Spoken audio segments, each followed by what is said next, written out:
Si moi je dois accepter le Seigneur Jésus, faudrait que il arrive une situation.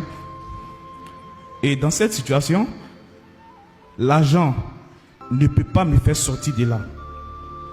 Ni mon père, ni ma mère, excusez-moi, ne pourront pas me faire sortir de cela. Ni même les grands moyens financiers. Mais dans cette situation-là, il faudrait que ce soit ton Jésus seul qui puisse me faire sortir. Si cette situation arrive là, moi je vais devenir chrétien.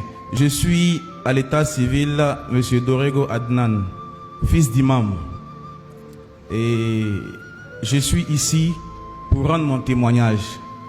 Pour dire comment et pourquoi je suis devenu chrétien. Et il faut dire, que mon père s'appelait El Hadj Dorego Sharafadine. Il était dans la commune de Pobwe, imam, prédicateur, et souvent ses messages passaient à la radio Al-Bayan. Voici comment les choses se sont passées. Mon père avait au sein même de chez lui dans la cour une école coranique. Et c'est ainsi que les jours où on ne partait pas à l'école française, on faisait les écoles coraniques. On a appris à lire en arabe, appris le Coran. Il faut dire pour les musulmans, ils savent ce qu'on dit. Quelqu'un qui a dit le Coran, c'est quelqu'un qui a lu, qui a compris et qui a fini le Coran. Et à la fin, on lui donne un diplôme. Et moi, je suis passé par là, dans les débuts. Ceci étant, quand j'ai commencé à grandir, par mon travail, je fréquentais certaines personnes, certains amis et certains collègues. Arrivé un moment, il faut dire que au début, je priais à chaque fois. Je faisais les 5 prières de la journée. Pendant le mois de Ramadan, je jeûnais pendant tout le mois de Ramadan. Je faisais la zakat, je faisais en tout cas tout ce qui était recommandé selon l'islam. Et arrivé un moment, il faut dire que j'ai commencé à délaisser la chose. C'est-à-dire l'amour de la prière a commencé à s'éloigner de moi. Les frères musulmans, j'ai commencé un peu à m'éloigner d'eux. Et c'est en cela que j'ai déménagé de la maison familiale à cause de mon boulot. Donc j'ai commencé à fréquenter les frères, fréquenter aussi des collègues, des cousins, certains chrétiens, certains musulmans. Et la plupart, certains me disaient que toi, un jour, tu vas devenir chrétien. Je dis non, moi, comment je vais devenir chrétien? Parce que quand on était musulman, on pensait que tous ceux qui étaient chrétiens étaient dans le noir. Or pourtant, c'était le contraire. Et voici arrivé un moment, souvent je vais à la mosquée, souvent je ne vais pas à la mosquée. Pendant le mois de Ramadan, souvent je peux jeûner 10 jours. Arrivé un moment, souvent je jeûne 2 jours, 1 jour, jusqu'à ce que j'arrête complètement de jeûner. Arrivé un moment, j'ai arrêté complètement d'aller à la mosquée. Moi qui avant, qui priais, qui faisais les 5 prières, moi qui avant, le jour de vendredi, je ne manquais jamais au Djouma. C'est moi maintenant, j'ai arrêté pratiquement à ne plus fréquenter la religion musulmane.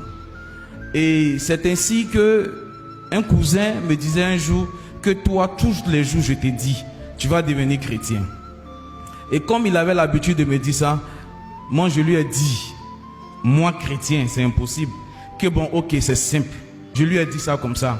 Déjà, il ne fallait pas que je le dise. Déjà, c'est ce que le Seigneur Jésus l'aime même. Déjà, le Seigneur qu'on adore là, il aime les défis. Et ceci étant, j'ai commencé à grandir et j'ai fait la rencontre de mon épouse et on a fait le mariage en 2021. Avant ça même, souvent, les gens partaient rapporter à mon père que ton fils Adnan là, il prie plus. On lui voit souvent dans les coins, il va plus à la mosquée. Un jour, mon père m'appelle et puis me demande, Adnan, toi-même, je ne te vois jamais à la mosquée. Pendant que j'ai fait les prédications, je ne te vois jamais. Moi, de Ramadan, même là, tu ne viens jamais faire ça à la maison ici. Les soirs, pendant qu'on fait l'onjan, il ne te voit pas ici. Il dit non, le vieux, ce qui est sûr, ça va aller. C'est tout ce que je lui disais. Jusqu'à ce que j'ai rencontré mon épouse. Et on a fait le mariage coutumier, c'est-à-dire la dot, en 2021.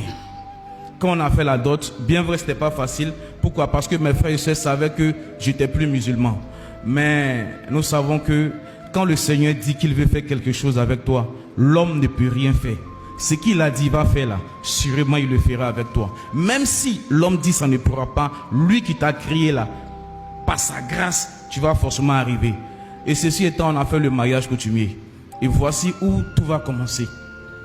3 mois après notre mariage coutumier, un soir aux environs de 22h, on était à la maison.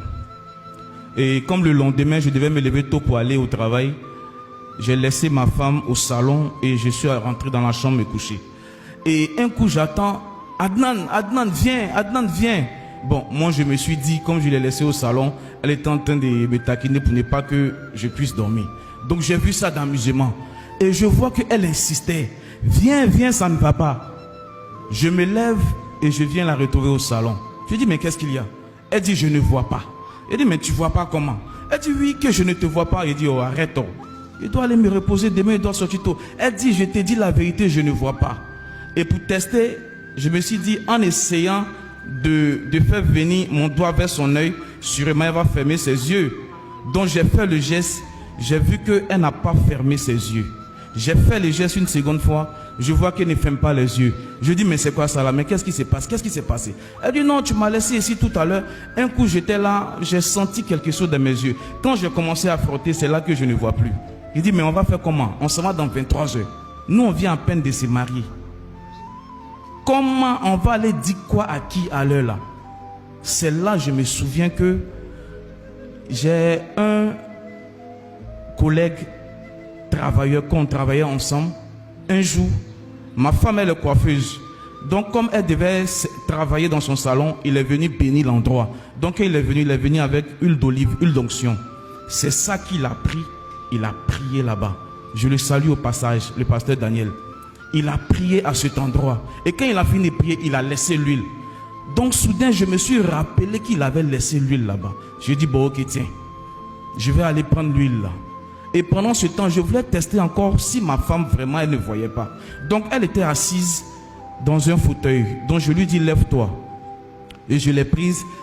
Je voulais la faire asseoir dans le vide. Pour voir si elle va vraiment s'asseoir. Parce que je me dis, si elle voit, elle va refuser de s'asseoir dans le vide. Donc, je l'ai fait tourner un peu dans la maison. Et puis, je dis, ok, assois-toi. Et j'ai vu qu'elle voulait s'asseoir dans le vide. C'est là que j'ai vu que c'était au sérieux. Donc, j'ai dit, ok, attends-moi, je viens. Je me suis rappelé, Dieu merci, le salon où elle travaillait se trouvait à 100 mètres. Je suis allé, j'ai ouvert la porte, j'ai pris l'huile. C'est là que j'ai commencé à parler à mon fond intérieur. Pour dire, ah, qu'est-ce qui va se passer? Toi, tu viens de te marier il n'y a pas longtemps. Les gens là, ils savent que tu es musulman. Est-ce qu'ils ne vont pas m'aimer? J'ai dit au Seigneur Jésus, je dis Seigneur Jésus.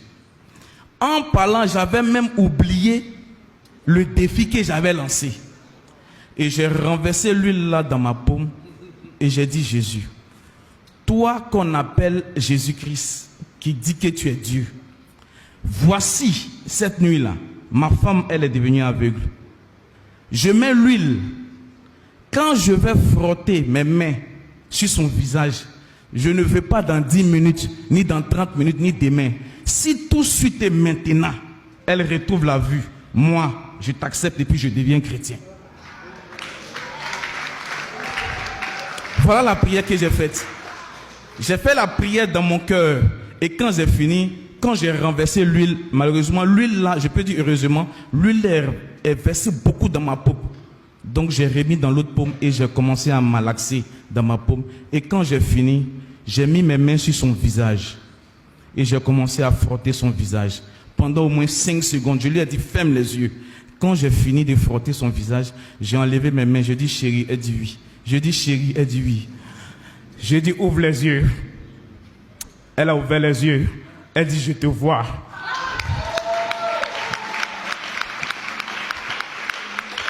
Je dis, ça c'est combien? Elle dit, c'est 3. Je dis, ça c'est combien? Elle dit, c'est 5. Donc j'essaie encore de taper pour voir et elle ferme les yeux. C'est là que j'ai vu que le Seigneur Jésus-Christ, il est le véritable Dieu.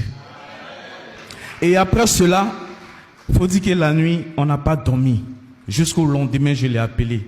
J'ai dit, chérie Coco, hier là, pendant qu'il s'était gâté là, moi j'ai fait une prière.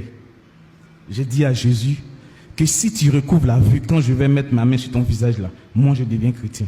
Et comme il a exaucé, à partir de maintenant, moi, je suis chrétien. J'accepte le Seigneur Jésus-Christ. Et c'est en cela que j'ai accepté le Seigneur Jésus-Christ. Et après, il a fait beaucoup de miracles dans ma vie. Il s'est manifesté beaucoup dans ma vie. Donc toi, je m'adresse à toi qui n'as pas encore pris de décision. Toi qui as peur, toi qui hésites. La parole de Dieu nous dit dans le livre de Jean 8 au verset 32. Il dit, vous connaîtrez la vérité et la vérité vous affranchira. Je te donne un conseil. Cherche à connaître seulement la vérité. La vérité, c'est une personne. La vérité s'appelle Jésus. Moi, j'ai dit, je veux le connaître et je l'ai lancé un défi. Et il m'a affranchi. Toi aussi, prends une résolution où tu es assis. Quel que soit ce que tu es en train de faire. Dis seulement, Seigneur Jésus, je veux te connaître. C'est tout ce que tu dois dire. Si tu veux, lance-le un défi. Tu vas voir qu'il va s'approcher à toi. Il va s'affranchir. Il va t'affranchir. Je vous remercie et shalom à vous. J'ai cru que tu allais vraiment acclamer le Seigneur. Ce n'est pas un homme qu'on acclame.